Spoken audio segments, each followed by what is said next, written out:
Tiou, Birchut Moraï Bataille.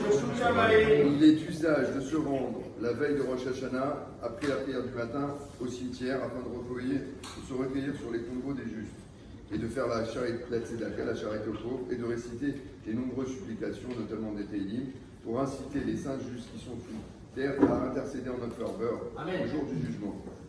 Donc voilà, donc la veille c'est demain, il est bon d'aller au cimetière et je sais que vous l'avez évoqué il y a quelques mois, il y a le premier grand rabbin de France qui est enterré au Père Lachaise, donc c'est facile à y accéder et c'est un grand sadique.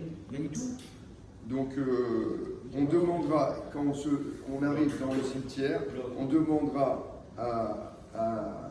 à Dieu d'intercéder grâce au mérite du tzaddik, Bisruto, pour nous. Et on ne demandera pas, les demandes ne doivent pas être demandées au tzaddik, mais directement à Kadosh Baruch Hu, et que par son mérite, on soit exaucé.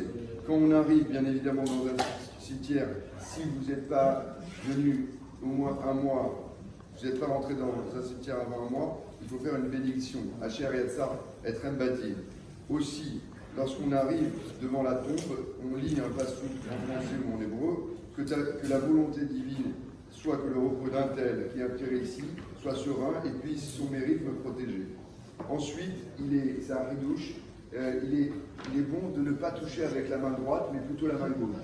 On touche la tombe avec la main gauche, et vous savez aussi, il est bon de ne pas lire les écritures qui existent dans les cimetières, parce qu'on dit que ça entraîne l'oubli. Ça entraîne l'oubli. Autre chose, la veille de Rosh Hashanah, on a l'habitude on l'a dit hier, de jeûner jusqu'à minuit. D'accord. Et aussi, on veillera à aller se couper les cheveux, à se raser avant midi et à faire toutes les lessives, etc. Il faut en fait, l'idée c'est que on est déjà saméach du jugement, on va en confiance. On montre à Hachem qu'on va en confiance dans ce jugement, et bien Ezat Hachem, qui nous jugera avec faveur et bienveillance. Vélo